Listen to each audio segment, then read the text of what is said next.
오늘 하나님께서 우리에게 주시는 말씀 창세기 13장의 말씀입니다. 오늘 하루도 하나님의 말씀 붙들고 말씀조차 살아가는 저와 여러분들의 복된 삶이 되시기를 축복합니다. 창세기 12장부터 우리가 잘 아는 아브라함의 이야기가 시작됩니다. 창세기 25장까지 무려 14장이나 되는 성경의 많은 분량을 차지하고 있습니다. 사실 성경에 한 장에만 자신의 이름이 등장한다 하여도 큰 영광이죠. 그런데 무려 14장이라는 많은 분량을 차지하는 아브람에서 아브라함으로 하나님이 이름을 바꾸어 주시죠. 엄청나게 큰 복을 받은 사람이고요.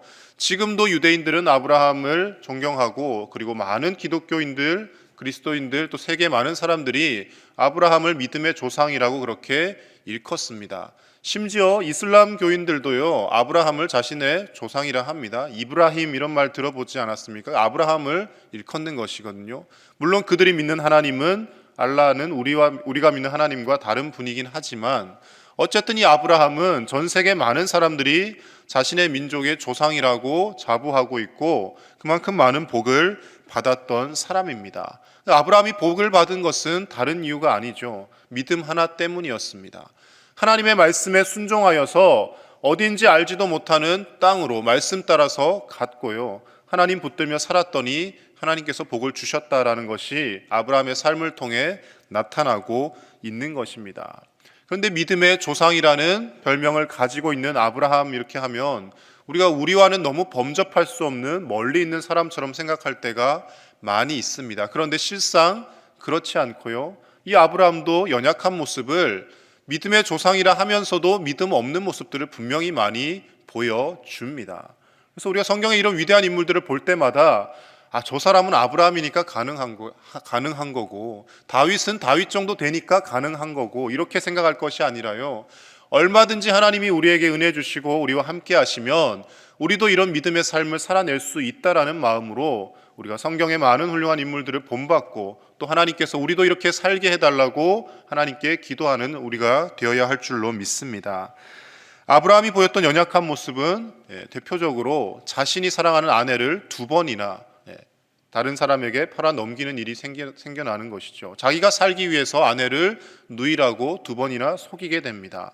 애굽의 바로왕 앞에서도 그랬고요. 뒤에 가면 아비멜렉 앞에서도 또다시 그 일을 한번 겪고 나서도 자신이 살기 위해 아내를 누이라고 속이는 일들이 있습니다.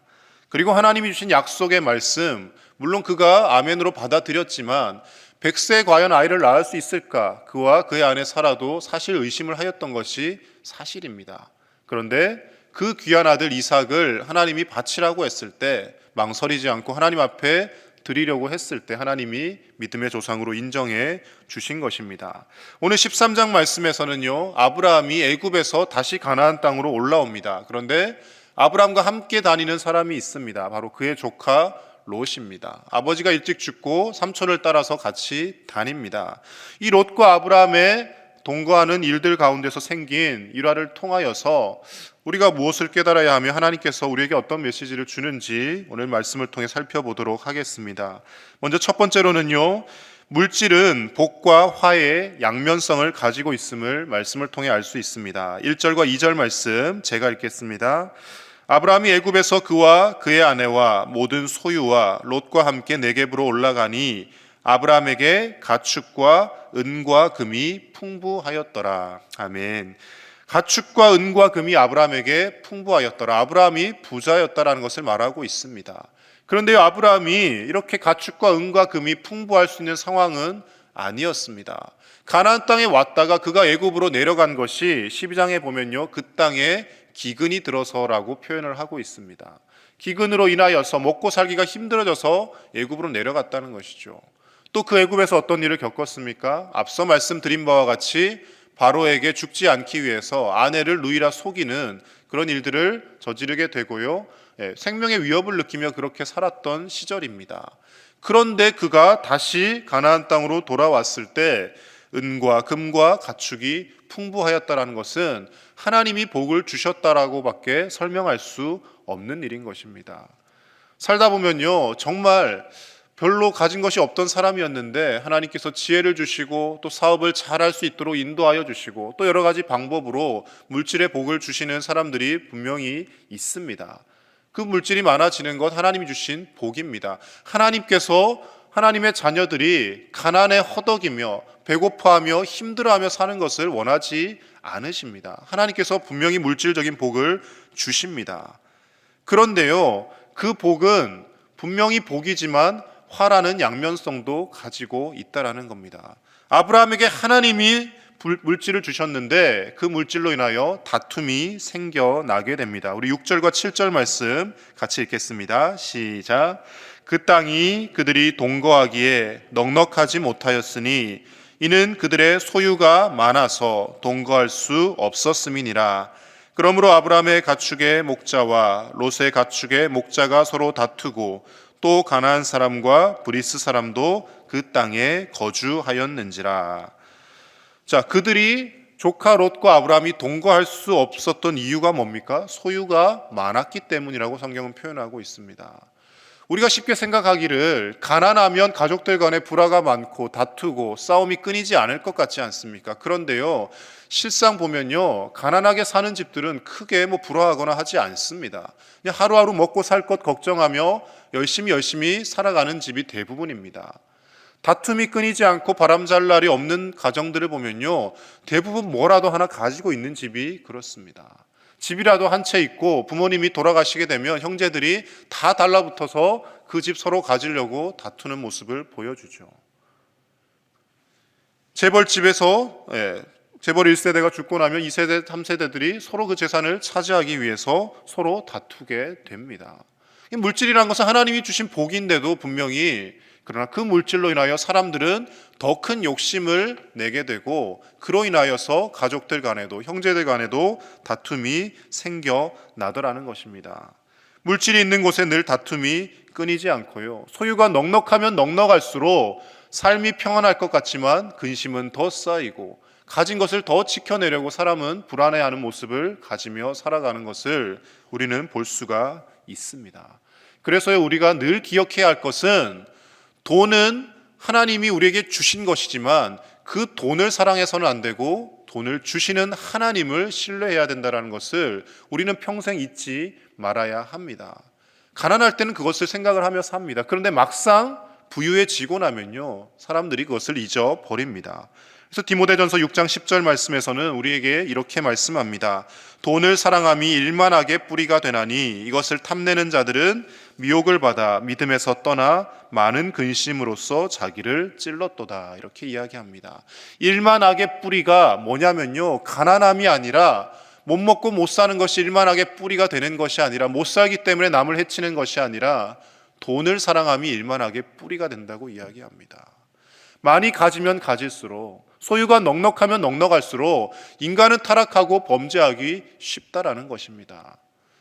가장 쉬운 예로 아담과 하와만 봐도 알 수 있습니다. 에덴 동산에 부족한 것이 없지 않았습니까? 하나님께서 모든 것을 다 먹어도 된다고 풍족하게 주셨고 모든 것을 다 누리게 하셨습니다. 그런데 모든 것을 다 누리는 풍족한 상황이 되니까 하나 하지 말라고 했던 그것까지 탐을 내는 모습이 인간의 죄악된 모습이더라는 겁니다. 다 할 수 있는데 99가지를 다 할 수 있는데 한 가지 하지 말라고, 선악과를 먹지 말라고 명령하셨는데 그것마저도 내가 가져야겠다라고 생각하는 것이 인간의 모습이자 우리의 모습이더라는 것입니다. 사랑하는 우리 제1의 가족 여러분, 물질은 하나님께서 주신 것이지만 이 물질을 하나님이 기뻐하시는 대로 잘 다스리고 관리할 수 있는 저와 여러분들의 삶이 되실 수 있기를 간절히 축복합니다. 물질이 우리를 다스리는 것이 아니라 내가 돈과 물질을 다스리는 사람이 되어야 합니다. 그래서 하나님의 기뻐하시는 뜻에 따라 사용해야 하고요. 그 물질을 조금 더 쌓기 위하여 아둥바둥 살다 보면 분명히 범죄하기 때문에 하나님이 우리에게 필요한 것이 있다면 분명히 주십니다. 하나님이 기뻐하는 대로 우리의 물질과 소유를 사용할 뿐만 아니라 그로 인하여서 하나님께서 더 많이 채우시는 아브라함과 같은 복과 은혜를 누리며 살아가는 저 여러분들의 삶이 되시기를 간절히 축복합니다. 두 번째로는요, 세상의 화려함보다 하나님의 약속을 신뢰하는 인생이 복된 인생임을 오늘 말씀을 통해 알 수가 있습니다. 자, 이제 조카 롯과 아브라함과 서로 다툼이 생기고요, 자신들의 하인들이 그 양을 가축들을 치는 하인들도 다투게 되니까 보다 못한 아브라함이 조카 롯에게 먼저 선택권을 줍니다. 여기서 아브라함의 인품을 볼 수 있는 것이죠. 보통 사람 같으면 어떻겠습니까? 내가 어른이고 삼촌인데 내가 이 땅을 취할 테니까 너는 반대쪽으로 가라, 이렇게 이야기하지 않겠습니까? 그런데 아브라함은 롯에게 먼저 가고 싶은 곳으로 가라고 선택권을 줍니다. 여기서 아브라함의 인품의 넉넉함 뿐만 아니라 그가 하나님을 신뢰하고 있다는 것이 드러나는 것이거든요. 내가 어떤 땅을 취하든지 간에 하나님이 나를 이곳으로 인도하셨으니 먹고 사는 것 정도는 하나님이 해결해 주실 것이다라고 분명히 그가 자신하고 있었기 때문에 과감하게 롯에게 우선권을 양보하는 것입니다. 자, 그런데 이 과정 속에서 롯이 어떤 땅을 취하는지 우리 10절에서 12절 말씀 함께 보도록 하겠습니다. 10절입니다. 시작.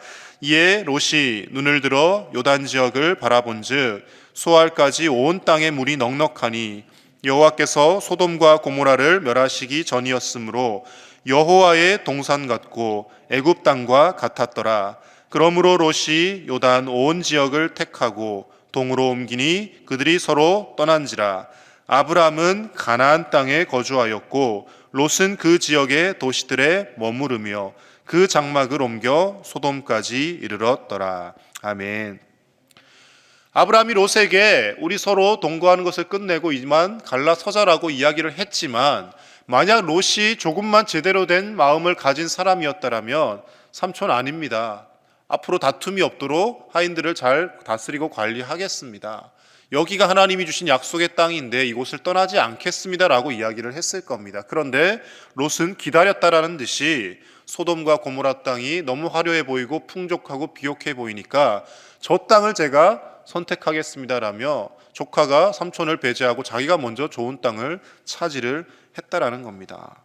근데 성경은 뭐라고 표현하냐면요, 소돔과 고모라를 멸하시기 전이었으므로 여호와의 동산 같고 애굽 땅과 같았더라 이야기합니다. 여호와의 동산, 마치 에덴 동산처럼 풍족하고 모든 것이 좋아 보이는 땅이었다라는 겁니다. 인간은 어리석기 때문에요, 늘 겉모양으로 판단을 하고 모든 것을 외적인 것으로 판단해서 행동을 하게 될 때가 많이 있습니다. 그래서 돈을 많이 버는 방향으로 가게 되고요, 소유가 넉넉해지는 방법이 있다면 우리의 신앙과 양심과 정직함도 때로는 묻어놓고 돈을 벌기 위해 애를 쓰는 모습들도 그리스도인들 가운데도 나타나게 됩니다. 결국에는 시간이 지나면 그것이 독이 되어 자신들에게 다 돌아올 것인데 그것을 생각하지 못하고 그것에만, 눈에 보이는 눈앞의 이득에만 혈안이 되어서 쫓아가더라는 것입니다. 지금 롯의 모습이 딱 그것과 같습니다. 저 화려한 땅에 가면 더 즐겁고 행복하게 살 수 있겠지라며 가나안 땅을 떠나서 소돔 땅으로 가게 됩니다. 후일에 그의 가정이 어떻게 되는지는 성경을 통해서 알 수가 있습니다. 하나님께서 그 악한 땅을 심판을 하시지 않습니까? 그런데 아브라함은 12절 말씀 보시면 가나안 땅에 계속 거주하였다라고 말씀합니다. 하나님이 가나안 땅으로 가라고 하셨고 이 땅을 주시겠다라고 하셨으니 나는 여기에 머무르겠다라고 생각을 하였다라는 겁니다.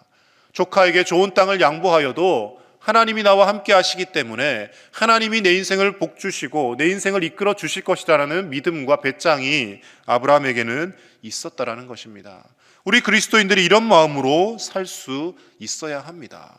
이것 벌지 않으면 사람들이 다 더 벌고 더 쌓아놓고 더 가지고 집은 몇 채는 있어야 되고 차는 이 정도를 타야 되고 이 정도 있어야 자식들도 나중에 결혼시킬 수 있고 뭘 할 수 있겠다, 그렇게 계산해서 사는 인생이 아니라 하나님의 말씀 쫓아가고 때로는 내가 조금 덜 벌더라도 예배를 소중히 여기고 하나님 중심으로 살아갈 때 하나님께서 우리를 먹이시고 입히시고 우리의 자녀들의 앞길을 인도하시고 복되게 하시는 줄로 믿습니다. 그것이 믿음인 것입니다. 눈에 뻔히 보이는 결과를 쫓아가는데 그것이 무슨 믿음이겠습니까? 계산 딱딱딱 해서 이렇게 일하면 이 정도 벌고 10년 후면 이 정도 저축이 되고 그러면 이 정도 재산이 쌓이고 그러면 자녀들 시집 보내고 장가 보낼 수 있겠지?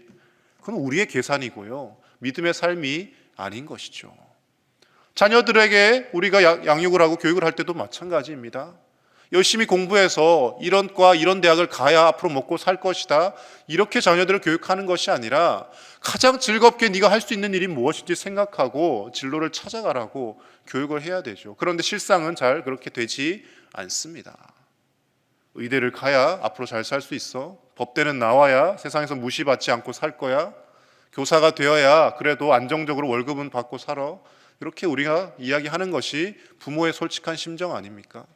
근데 하나님께서는 그걸 원하시는 것이 아니라 아브라함과 같이 내가 좋은 것 선택하지 않아도 하나님이 채워주신다라는 믿음으로 우리가 살기를 원하고 계십니다. 사랑하는 우리 제1의 가족 여러분, 세상의 화려함을 쫓아가는 인생이 아니라 하나님의 약속의 말씀 붙들고 하나님의 약속의 말씀을 신뢰할 때 하나님이 우리를 먹이시고 입히시고 우리의 인생과 우리의 자녀 손들의 모든 삶까지도 책임지신다는 그 귀한 믿음으로 오늘 하루도 살아내실 수 있는 저 여러분 되시기를 간절히 축복합니다.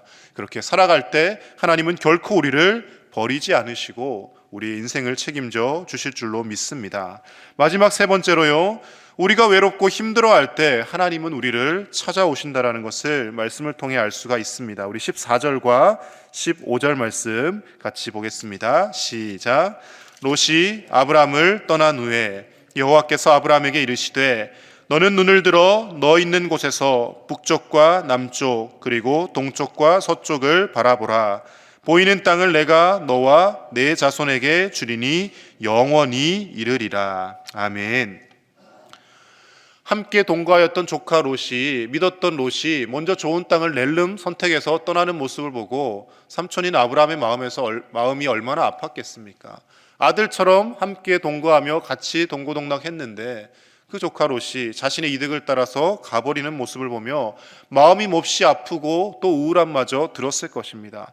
그렇게 울적해 있을 때 누가 찾아오십니까? 하나님께서 아브라함에게 찾아오셔서 말씀하시고 또다시 축복의 말씀을 주고 계시더라는 것이죠. 보이는 이 땅을 내가 너와 내 자손에게 주리니 영원히 이르리라. 그리고 이어지는 말씀에 정말 셀 수 없을 정도로 많은 자손을 주겠다. 세상의 많은 티끌들을 만약 셀 수 있으면 네 자손도 셀 수 있을 것이다. 즉 세지 못할 만큼 많은 자녀를 주겠다라고 축복하시는 것이죠. 우리가 힘들어하며 아파할 때 하나님은 우리를 찾아오시는 분이십니다. 세상의 사람들은요, 우리에게 무언가가 손에 쥐어져 있을 때, 많은 것을 가졌을 때 우리 주변에 모여들지만 하나님은 우리가 다 잃어버렸을 때 우리 곁에 찾아오시는 분이더라는 겁니다. 그래서 울적하고 우울한 사람들에게서 그들의 인생에서 나타나는 것은요, 두 가지 결과입니다. 계속 그 우울함과 울적함을 벗어나지 못하고 그곳에 빠져서 허우적거리는 사람이 있는가 하면, 또 한 부류는 그 우울함과 울적함 때문에 하나님 앞에 매달리게 되고 하나님이 주시는 복과 은혜를 남들이 체험하지 못하는 신비한 영적인 체험을 하게 되더라는 것이죠. 하나님이 왜 유독 아브라함에게만 찾아오셨겠습니까? 아브라함이 우울하고 힘든 상황 가운데 있지만 그의 마음속에 하나님을 찾는 마음이 있었기 때문에 가능한 것입니다. 사랑하는 우리 제1의 가족 여러분, 우리의 삶이 힘들고 어려울 때 때로는 자녀들 때문에, 때로는 가족들 때문에 상처받고 여러 가지 일들로 아픔이 있을 때 그때가 하나님을 만날 최고의 적기임을 우리가 기억할 수 있기를 축복합니다. 울적하다고 힘들다고 눈물만 흘리며 신세 한탄을 하며 왜 나만 이렇게 살아야 하느냐며 왜 내 인생만 늘 이렇게 힘들어해야 하냐며 원망해봤자 아무것도 달라지는 것은 없습니다. 그 힘들고 아픈 시기에 눈물 흘려 하나님 앞에 기도한다면 하나님께서 우리를 만나주시고 우리가 상상하지 못했던 복의 약속의 말씀을 우리에게 반드시 주실 줄로 믿습니다. 그래서 고난이 축복이다라는 시편 기자의 고백은 그 고난 자체가 축복이 아니라 고난 때문에 그동안 찾지 못하였던 하나님을 찾게 되고, 아픔이 있기 때문에 내가 세상에서 누릴 것이 많았을 때는 하나님은 뒷전으로 밀려나 있었는데 그 하나님이 내 삶의 우선순위가 되어지고 그 하나님을 더 바라볼 수 있는 믿음의 영적인 눈이 떠지더라는 것입니다. 오늘 하루도 우리의 삶이 세상의 화려함이나 물질이나 세상 사람들이 다 추구하고 누리려고 하는 것, 그것 쫓아가는 인생이 아니라 때로는 외롭고 힘든 인생이라 할지라도, 때로는 내가 내 손에 가진 것을 놓아버려야 할지라도 하나님을 선택하고 하나님이 주시는 복과 은혜를 바라보며 하나님과 교제하며 살아가는 복된 하루가 되실 수 있기를 간절히 축복합니다. 우리 그리스도인들은 그렇게 살아가는 것이 가장 행복한 삶이고요. 하나님을 가지면 세상에 아무것도 가지지 않았다 할지라도 모든 것을 가진 것이라는 것을 우리가 기억하며 살아갈 때 우리의 인생이 참된 행복과 참된 하나님이 주시는 성공의 길로 나아가게 될 줄로 믿습니다. 함께 기도하겠습니다.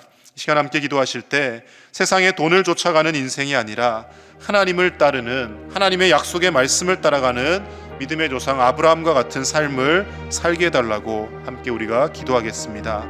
내일 주일입니다. 주일 예배 가운데 하나님의 은혜가 넘치게 해주시고 또 방역 조치 강화로 인하여서 또 인원 제한과 여러 가지 어려움이 있지만 그럼에도 불구하고 하나님 앞에 신실한 모습으로 예배하는 우리 제1의 가족들이 되게 해달라고 함께 기도해 주시고 이 모든 코로나의 상황이 속히 하나님 은혜 가운데 종식되고 하나님 주시는 지혜로 이 모든 코로나를 잘 극복해 갈 수 있도록 하나님께서 우리를 긍휼히 여겨달라고 함께 이 시간 기도하겠습니다. 하나님 아버지 감사합니다. 귀한 새벽 하나님 추운 날씨를 뚫고 주님 앞에 나와왔습니다. 아버지 하나님 날씨가 춥고 또 여러 가지 또 하나님 앞에 나오기 어려운 제약이 있는 시간이지만 그럼에도 불구하고 하나님의 말씀을 사모하고 하나님을 찾지 않고서는 답답하여 견딜 수 없기에 오늘도 주님 앞에 나와왔습니다. 롯과 같이 세상이 주는 화려함과 세상의 돈과 물질을 쫓아가는 인생이 아니라 아브라함과 같이 하나님을 선택하며 하나님의 약속의 말씀 붙들고 나아가는 우리의 삶이 되게 하여 주시옵소서. 하나님을 가진 자가 모든 것을 다 가진 자임을 기억하게 하시고 하나님 바라보며 하나님께서 우리 인생 책임져 주심을 믿고 나아가는 담대한 믿음의 소유자들이 되게 하여 주시옵소서. 내일 하나님 우리에게 허락하신 거룩한 안식을 누리는 복된 주일입니다. 하나님 아버지 날씨가 춥고 또 코로나의 확산으로 인하여 여러 가지 또 제약이 있지만 그럼에도 불구하고 하나님 앞에 나와 기쁨으로 예배하는 우리가 되게 하시고 또 나올 수 없다 할지라도 가정에서 영상으로 예배한다 할지라도 온 마음과 정성을 다하여 하나님 앞에 예배하는 신실한 믿음의 소유자들이 다 되게 하여 주시옵소서. 믿음 잃지 않게 하여 주시고 이 질병과 여러 가지 아픔과 어려움들이 우리를 절망으로 떨어뜨리는 것이 아니라 이 질병 때문에 아픔 때문에 우리가 어찌할 수 없는 연약함 때문에 더욱 하나님을 찾고 하나님 앞에 눈물을 흘려 기도하는 우리의 인생 되게 하여 주시옵소서. 하나님께서 지혜를 주시고 반드시 모든 상황을 타개해 나갈 수 있도록 능력을 주실 줄로 믿습니다. 하나님 바라보며 살게 하여 주시옵소서. 이 하루도 주님의 말씀 붙들며 하나님께 더 가까이 가게 하여 주시옵소서. 하나님 아버지, 연약하고 부족함이 많은 우리의 인생이지만 그럼에도 불구하고 우리가 하나님을 아버지라 부르며 기도할 때 날마다 우리를 만나주시고 우리의 기도에 응답하여 주시니 감사를 드립니다. 하나님, 우리가 세상에 사람들이 나아가는 넓은 길로 나아가지 않게 하시고 아브라함과 같이 하나님을 신뢰하며 하나님이 우리의 인생 책임져 주심을 믿고 주님 바라보며 나아가는 참된 믿음의 소유자들이 다 되게 하여 주시옵소서. 이것 없으면 내가 살 수 없다가 아니라 하나님 없으면 살 수 없다라고 고백하는 우리의 인생 되게 하시고 하나님을 가진 자가 세상의 모든 것을 다 가진 자임을 기억하며 하나님의 말씀 붙들고 말씀 이루어내며 그 말씀이 우리의 삶을 인도하시는 놀라운 복과 은혜를 평생 누리며 살게 하여 주시옵소서. 내일 하나님 우리에게 허락하신 거룩한 안식을 누리는 복된 주일입니다. 코로나로 인하여 여러 가지 제약이 있지만 추운 날씨 속에서도 그러나 하나님 앞에 신실하게 예배하는 우리 제1의 가족들이 다 되게 하여 주시고 어떠한 방법으로든 하나님이 주신 은혜와 복을 생각하며 하나님을 예배하게 하여 주시옵소서. 코로나의 또 창궐함과 여러 가지 아픔과 어려움들이 우리에게 고난으로 그치는 것이 아니라 이때야말로 하나님의 은혜를 체험하고 하나님을 만날 적기임을 기억하며 하나님 앞에 더 간절히 기도하는 우리가 되게 하여 주시고 하나님이 주신 지혜와 하나님이 주신 복으로 이 모든 상황을 잘 이겨낼 수 있도록 주님 우리를 긍휼히 여겨주시고 온 세계 열방 가운데 하나님의 인도하심이 있게 하여 주시옵소서. 하나님을 떠나고 믿음을 포기하는 자 없게 하여 주시고 어렵고 힘든 시기일수록 더 굳센 믿음 위에 설 수 있도록 우리를 붙들어 주시옵소서. 오늘 이 하루도 하나님과 동행하며 주님의 치유와 회복을 경험하는 복된 날 되게 하실 줄 믿사오며 우리 주 예수님의 이름으로 기도드립니다. 아멘.